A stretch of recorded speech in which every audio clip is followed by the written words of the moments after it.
The evening unfolded as a picturesque display of urban living, skyscrapers cutting sharp silhouettes against a dark, stormy backdrop, the hum of the city muted by the relentless downpour outside my 14th floor apartment. It was a Friday night, and I was relishing the thought of a quiet weekend with no plans and no one else around. As the rain intensified, I decided a warm shower would be the perfect antidote to the slight chill permeating my apartment. Steam filled the bathroom, enveloping me in a comforting blanket of warmth as the sound of water drowned out the city noise. My muscles relaxed under the spray, my mind wandering through the events of the week.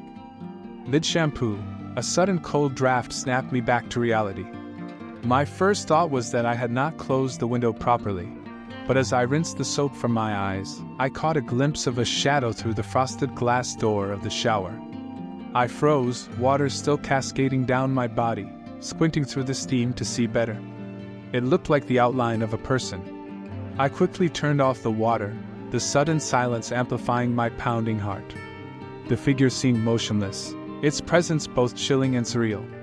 Wrapping myself in a towel, I cautiously opened the shower door. The bathroom was empty. Confused, I checked the window. It was securely locked from the inside. I ventured into the hallway, dripping water on the floor, searching for any sign of intrusion. Nothing seemed out of place. The front door was locked, and the only sounds were the storm outside and the drip of the leaky shower faucet I had been meaning to fix. Returning to the bathroom to turn off the light, I paused. There, in the fogged-up mirror, was a handprint. Not mine. I hadn't touched the mirror.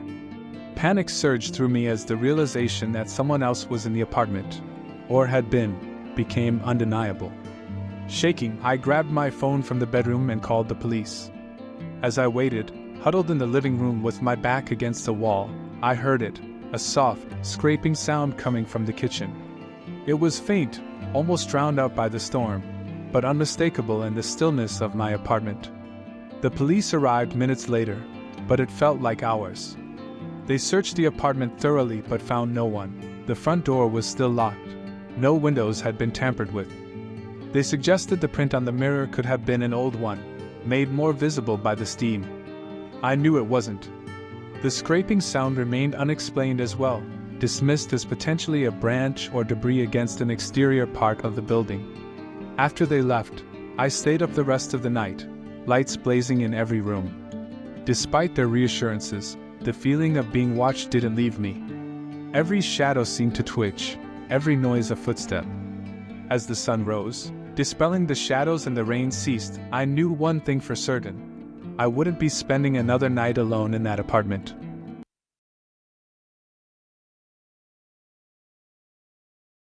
The sky had been threatening rain all day, and by the time night fell, it was a downpour. I was alone, my parents out of town, and my friends otherwise engaged. It seemed like the perfect night to curl up with a book, the rain a steady companion at the window of our 12th floor apartment. My comfort dissolved when the power flickered out. The building, usually alive with the hum of electricity, felt eerily silent except for the storm outside. Using the flashlight on my phone, I navigated to the kitchen to find candles and a lighter. The glow of the candlelight brought small comfort to the expansive, darkened space. As I settled back into the couch with my blanket and book, a loud crash from the balcony made me jump. I told myself it was just a storm. The city was known for its fierce weather. Yet, the unease settled heavy in my stomach as I moved toward the balcony doors, peering out into the rain-soaked darkness. Nothing seemed amiss, just the patio furniture being pummeled by the rain. Returning to my makeshift nest on the couch, I tried to focus on the book, but the sounds of the storm were suddenly accompanied by something else, footsteps, unmistakable and inside. My heart raced. There was no other explanation. Someone was in the apartment. I tiptoed to the hallway, straining to hear all over the noise of the rain. The footsteps were moving toward the kitchen directly away from me. Seizing the moment, I dashed into my bedroom, locking the door quietly behind me. My hands shook as I dialed 911, whispering my situation to the dispatcher, who assured me officers were on the way. The minutes dragged as I waited, huddled by the door, listening. The intruder was rummaging through drawers, the occasional clang of metal on metal piercing through the air. I wondered desperately what they were looking for: money, electronics, something else. Then, the footsteps returned. Slower this time, more deliberate. They stopped right outside my bedroom door. I held my breath, praying they couldn't hear my heart pounding against my ribcage.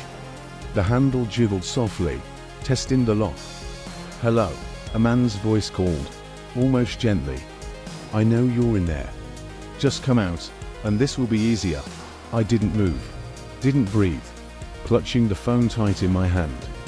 The sound of sirens began faintly in the distance, growing steadily louder. The man cursed softly, and the footsteps moved away, heading toward the front door of the apartment. When the police finally arrived, I crept out of the bedroom. They found the balcony door pried open, my living room a mess, drawers emptied onto the floor.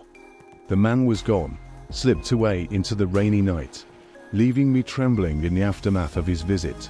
The officers were thorough, taking statements and checking the apartment. As they wrapped up, one remarked on my luck the storm had delayed the intruder, just enough for the police to get here in time. I didn't feel lucky. I felt exposed, vulnerable, realizing that on nights like this, even stories high with locks on the doors, safety was just an illusion.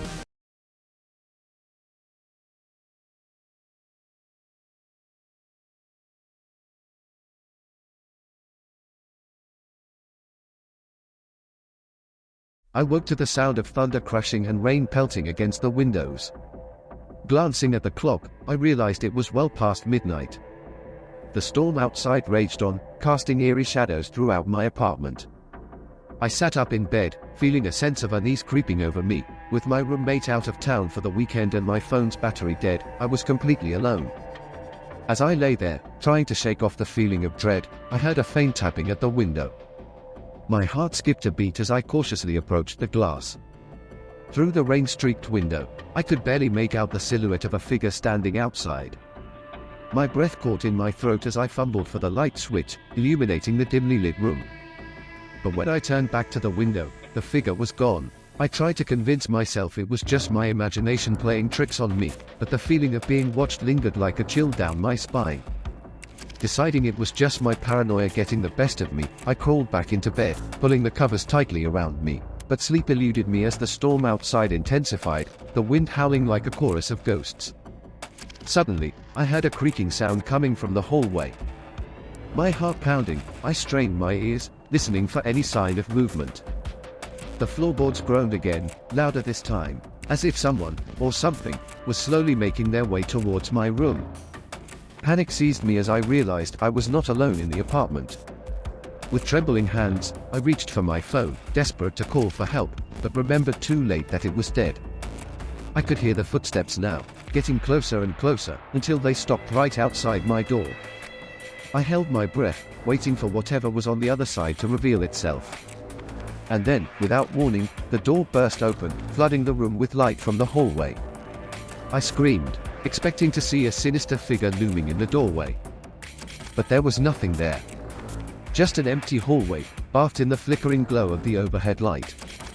Shaken, but determined to prove to myself that I was just being paranoid, I mustered the courage to investigate. I crept out of bed, tiptoeing towards the door.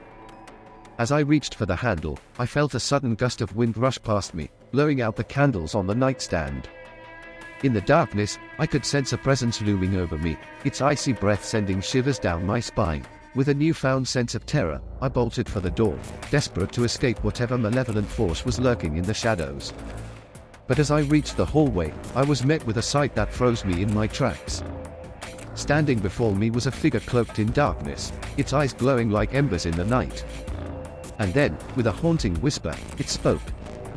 "Welcome home, child. You're never truly alone in the darkness."